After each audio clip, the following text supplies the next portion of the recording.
Hey, Bruce Naylor, it's your boomer consumer, and what could be more boomer than talking about the compact cassette and posing the question, should these make a comeback? I mean, after all, vinyl's making a big comeback, and more people are buying turntables. Manufacturers who didn't make them for years now are getting back into the business. They never really truly went away. Certainly not like the compact cassette did.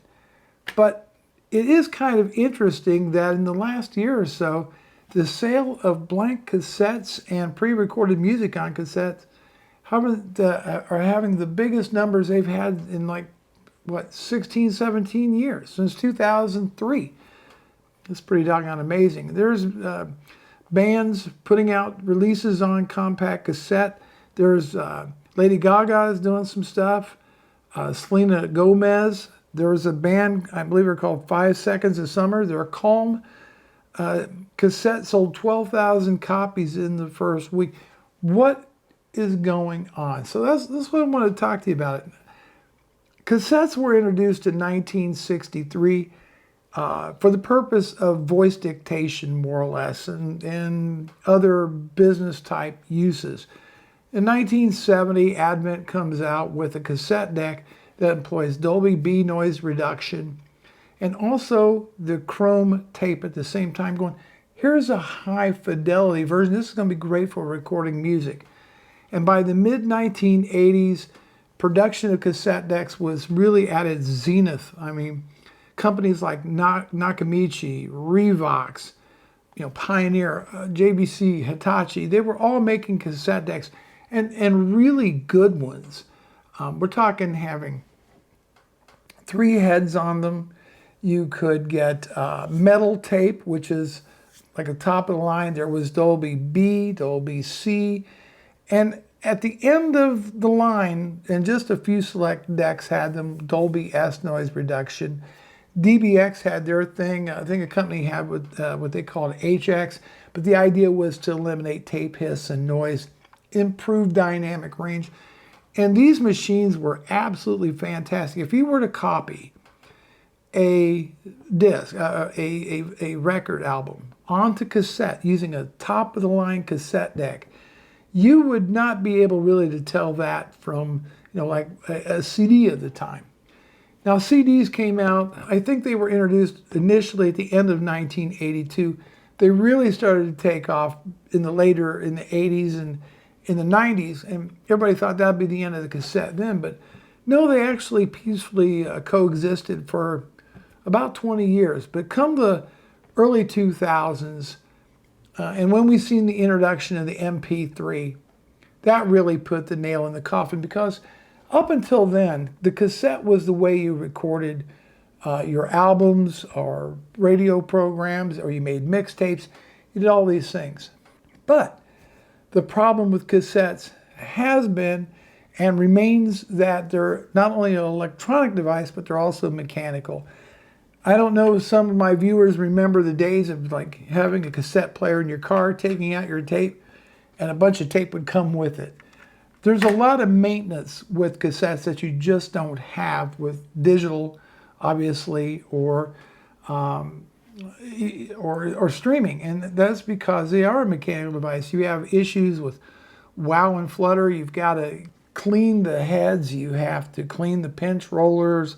You have to demagnetize the heads from time to time. There's a lot of maintenance involved with the cassette deck. Digital, you get perfect copies every time. You can make multiple copies. Each one is as good as the original. Tapes eventually wear out. They break. They jam, just all kinds of stuff. But there is something engaging with listening to music on cassette. And I would love to see somebody manufacture a great cassette deck that rivaled, some of the stuff in the mid 80s, early 90s, but it's just not possible. They're the last company that was making actual cassette transport mechanisms, and these weren't great quality, by the way. These were the ones that are found in like the cheap boom boxes and stuff like that. They eventually quit, and now there's a handful of knockoff Chinese companies out there manufacturing those. So you can't get a high quality transport built anywhere, because if you get a deck like, let's take a Nakamichi and their high-end cassette deck, and you take that transport out and really look on how it's constructed, man, wow. There is parts so small in there you need a microscope practically to see. Very complex mechanisms. And because there's such a small market for people buying compact cassettes, it just makes no financial sense for a manufacturer, say like Denon, to come up with one and, you know, roll out the old schematics and retool, and it just makes no financial sense. But cassette certainly has its place, especially with the nostalgia. You can get cassettes when you really cheap. Matter of fact, the local thrift store, when they get cassettes in as a donation, they just throw them away. And I said, hey, if you get some music cassettes in, because I do have a deck, let me know, and I'll be happy to pay you a few shekels for each one. But it is the engagement of a cassette deck that interests me. Let me explain. So if you're streaming music, and I think most people, when they're playing music, they're doing streaming, digital, whatever, they're listening rather passively, right? We're multitasking. We're not really sitting down listening. But when you play a cassette or when you play vinyl, it tends to be more of an engaging process. Cassettes is kind of fun to watch the reels turn and watch the VU meters. And I just think you're more engaged with the music than if you are doing something passive with it. So that's kind of cool. Some people believe that cassettes have a warmth to them that digital, whether it's streaming or, you know, MP3, FLAC files, whatever you're listening to, there's a little bit of a warmth to it. Well, let's just talk about analog warmth for just a minute. I think what people are describing is a pleasant sounding form of distortion that is not there in digital music, unless it was mastered in with that digital music. To me, warmth really begins with the whole mastering process, from the microphones that are used by the artist all the way through the mixing boards and to the ultimate recording. Not so much the gear. The gear can add distortion. Now, you may actually find that sonically pleasing distortion and define it as a form of warmth. But nonetheless, it's still a form of distortion. In a cassette, not only do these have a little bit of noise that has to be dealt with, again, they use things like Dolby, Dolby B, Dolby C to get rid of hiss, but there's also something called wow and flutter. So these machines can drift and things just don't sound as accurate because of the rotation of the reels, the tape, the going over the heads. It can cause a change to the sound of a recording that some people might find just great. But it's really not what I'd consider warmth. What I think they're really referring to is a pleasurable sonic distortion, and identifying that as warmth. But that's open to debate. Maybe you define warmth a little differently. It's really a hard term to quantify, but there it is. So being a cassette enthusiast such as myself, when I went looking for a deck, of course I looked at new decks. And there's a handful of companies selling them. Marantz, TIAC, Tandberg, or something like that. But they're all using a really, really crummy transport. Nothing like was available in the old Nakamichis, Revoxes, and the other high-end cassette decks of the 90s and even the early 2000s. Nothing of that kind of quality at all. So pretty much you end up going to, you know, Craigslist, eBay, and looking at vintage cassette decks. And inherently, most of them are going to be in need of repair. Typically, they're going to need new belts. They're going to need possibly idler tires. Different mechanical parts are going to have to be replaced, cleaned, lubricated, and put back together.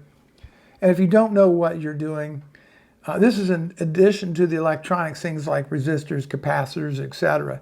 If you don't know what you're doing, if you can, and that's a big if, you can find somebody that's willing to work on and refurbish a cassette deck. It's going to be expensive, and many times you'll probably have to ship it off in the mail to a place and wait. So just because on eBay they say it's, everything works and so forth, well, the azimuth of the heads may need to be adjusted. It may be out of spec on WoW and Flutter.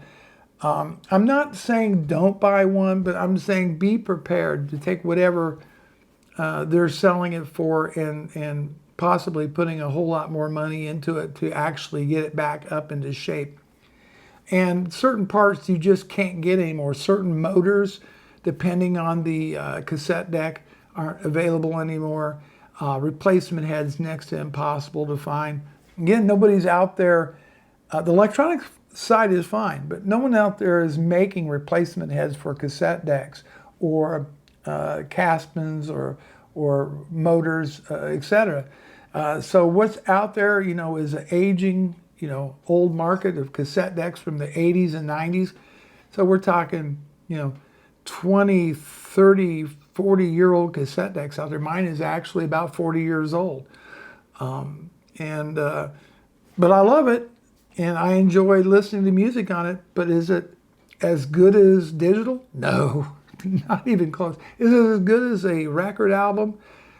I think it can be very, very close, depending on the recording. Now, I'm not talking about pre-recorded music that, because a lot of that was just utter garbage. The cassettes you would buy from different artists, they used a very cheap process to duplicate tapes. But if you had a good deck that was within spec and you had great tape and you had a great source, you could be amazingly close. And just a very engaging and fun hobby.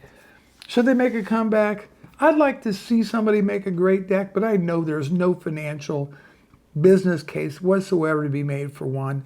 But I'd like to get your thoughts, your opinion on the matter, and share that in the comments down below. Bruce Naylor, your Boomer Consumer. Thanks so much for watching. I'll see you in the next video.